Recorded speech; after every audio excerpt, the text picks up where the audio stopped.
Well, good morning. Welcome to another edition of Daily Videos with me, Pastor Michelle.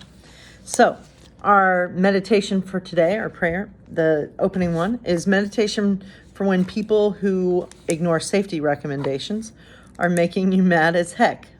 Whew. Jesus, you said pray for your enemies. There's sneaky wisdom in that. If you're really praying for someone, it's a lot harder to hate them. And if you keep it up sincerely over time, you might even start to love them. What happens after that is anybody's guess. My guess, good Jesus, is that it all leads to meeting you and them and to discovering that they are wounded too. What happens then once I know that, once I learn we share one single shattered heart? I've never been there, Jesus. I don't know. But as the heat rises in my brain, the censor, consternation, and the rage, I wish I did. Because right now I just want to haul off and pummel them, smack some sense into them, and smack them good. Teach me to pray. Let's pray.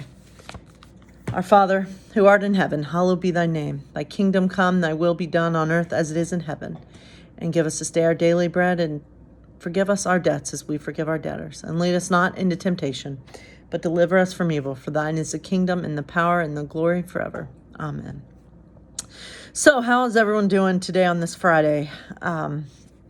So I thought we'd start with some thoughts, Michelle's thoughts of the day. I don't have much on my mind. I usually can talk a lot.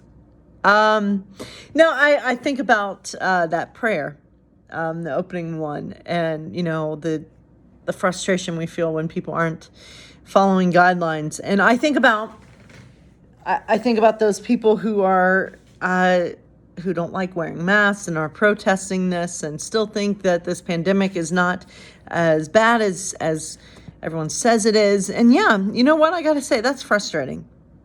My dad still thinks, that he doesn't understand why people have to wear masks. And it's just, and it's frustrating when people don't fully seem to get it. And so my thoughts of the day, though, and I was thinking about this, and a lot of people are saying that I just keep saying when I do that, there's a wrinkle there. I am 37, so I guess wrinkles are inevitable.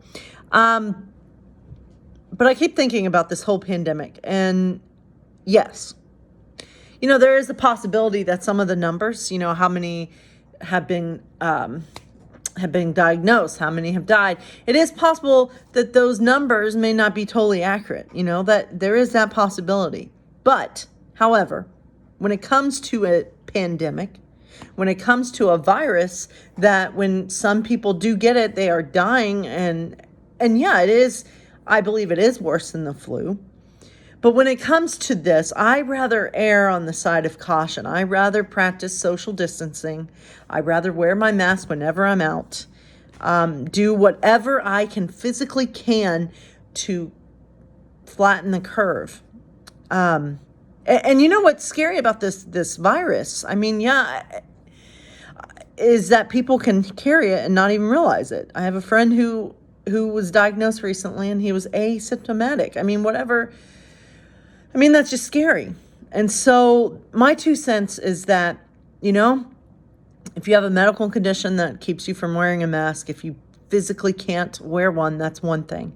But if you think that you want to make some political statement and give a big middle finger to our country or whoever, or the government, and be like, well, no one's going to tell me what to do, and you're going to say I'm not going to wear a mask, then I think that's just stupid. I think it's stupid because I think all of us should err on the side of caution when it comes to this thing. I don't know. That's just my 2 cents, and it's just frustrating. I don't know. It's frustrating to see the numbers continue to rise and not fall. It's frustrating that this has been since March, and we are in August. Mid-August, and it's still not. It's just frustrating. It's a frustrating time. So my thoughts are just thoughts of exasperation, right? If that's a big word. I don't know exactly what that means, but we'll say it means just frustration. Yeah, those are my thoughts. I'm just voicing those out loud. This is just an incredibly tough time. But at least we have Hunger Games to keep us grounded, right? A story of hope. But it does take a little bit to get there, right? So let's hear what Katniss and Peeta have won. But now Peeta May is in surgery. So let's hear what's happening. How often? But I'm held here, both by the hovercraft walls and the same force that holds the loved ones of the dying. How often I've seen them, ringed around our kitchen table, and I thought, why don't they leave? Why do they stay to watch? And now I know it's because you have no choice. I startle when I catch someone staring at me from only a few inches away, then realize it's my own face reflecting back in the glass. Wild eyes, hollow cheeks, my hair in a tangled mat, rabid, feral, mad. No wonder everyone is keeping a safe distance from me. The next thing I know, we've landed back on the roof of the training center and they're taking Peeta, but leaving me behind the door. I start hurling myself against the glass, shrieking, and I think I just catch a glimpse of pink hair. It must be Effie. It has to be Effie coming to my rescue when the needle jabs me from behind.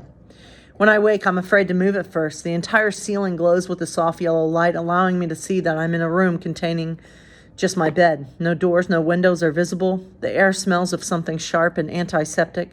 My right arm has several tubes that extend into the wall behind me. I'm naked, but the bedclothes are soothing against my skin. I tentatively lift my left hand above the cover. Not only has it been scrubbed clean, the nails are filed in perfect ovals. The scars from the burns are less prominent. I touch my cheek, my lips, the puckered scar above my eyebrow, and I'm just running my fingers through my silken hair when I freeze. Apprehensively, I've ruffled the hair by my left ear. No, it wasn't an illusion. I can hear again. I try and sit up, but some sort of wide restraining band around my waist keeps me from rising more than a few inches. The physical confinement makes me panic, and I'm trying to pull myself up and wiggle my hips through the band when a portion of the wall slides open, and in steps the red-headed Avox girl carrying a tray. The sight of her calms me, and I stop trying to escape. I want to ask her a million questions, but I'm afraid any familiarity would cause her harm. Obviously, I'm being closely monitored. She sets the tray across my thighs and presses something that raises me to a sitting position. While she adjusts my pillow, I risk one question. I say it out loud, as clearly as my rusty voice will allow, so nothing will seem secretive. Did Peeta make it? She gives me a nod, and as she slips a spoon into my hand, I feel the pressure of a friendship. I guess she did not wish me dead after all, and Peeta has made it. Of course he did. With all their expensive equipment here, still, I hadn't been sure until now. As the Avox leaves, the door closes noiselessly after her, and I turn hungrily to the tray, a bowl of clear broth, a small serving of applesauce, and a glass of water. This is it, I think grouchily. Shouldn't my homecoming dinner be a little more spectacular? But I find it's an effort to finish the spare meal before me.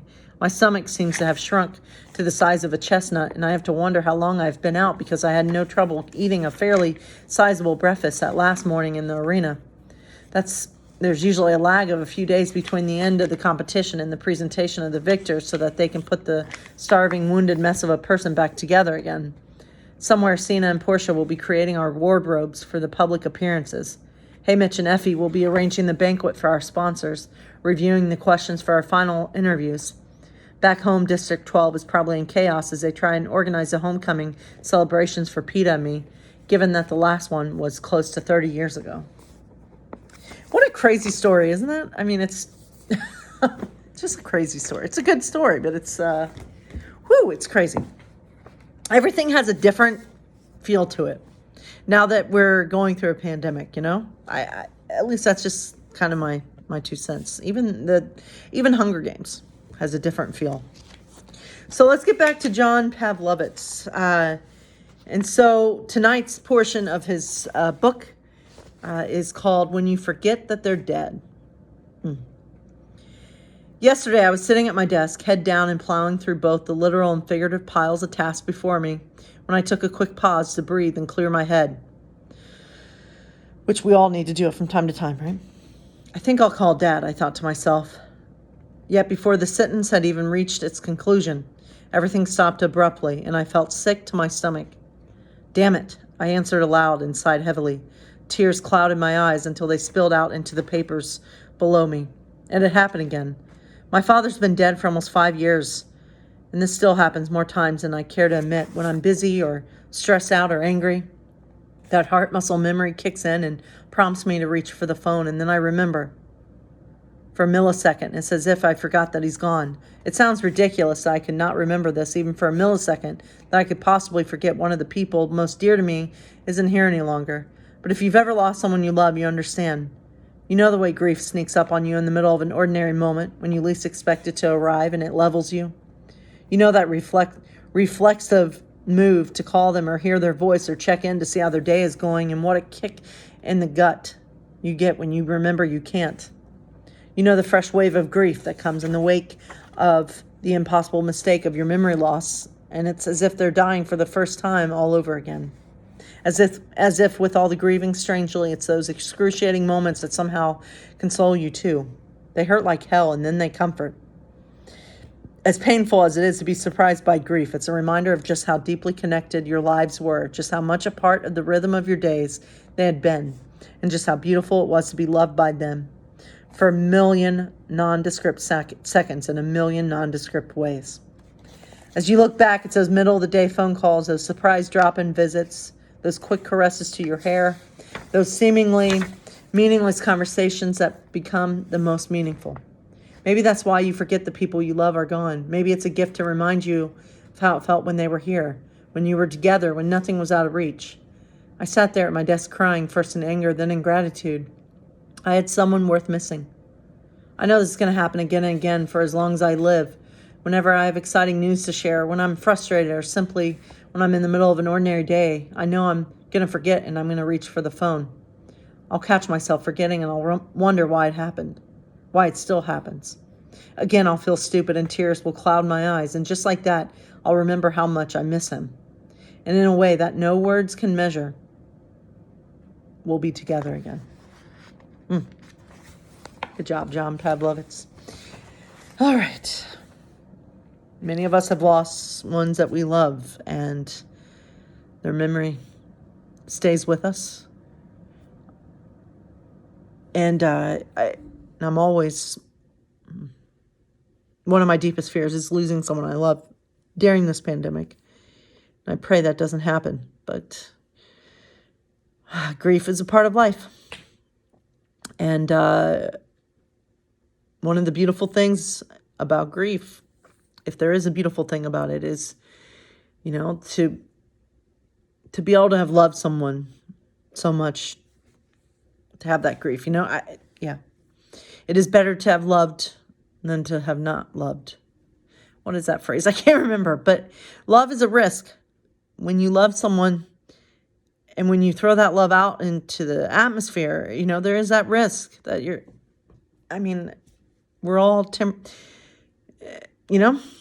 this is we only got one shot on this world, right? And none of us are going to make it out alive. And so loving someone is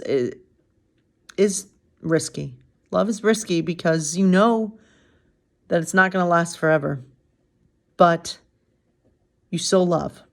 You still throw it out there. Love is a risk that's always going to be worth taking. And the greater the love, the harder the harder the grief. The greater the love, the more heartbreak. But at least you had that love. Does that make sense? I feel like I was just, I was just trying to, my favorite movie is Ghosts of Girlfriends Past, starring Matthew McConaughey. And there's this great scene in the movie where, he makes his final declaration of love to the woman that he wants to be with. And he just says, he was afraid. And that's why he broke it off with her back in the day. He was trying to get her back, right? And he just says, but I realize, that love is worth, a life with no love is no life at all. This isn't exactly what he says, but he comes to the realization that he'd rather love and risk losing her, than not to have her in his life at all. So I share that because love is something that I think we're all meant to have in our lives. And it is risky, But, every day is a gift. And we should spend what time we do have on this earth loving as fiercely and as extravagantly as we can, even during a pandemic. And yes, who knows what tomorrow will bring? Who knows what today will bring? But as long as we have breath, we can still love. I don't know. That's just my 2 cents. God bless you. And may you know love like you've never known love before. God bless.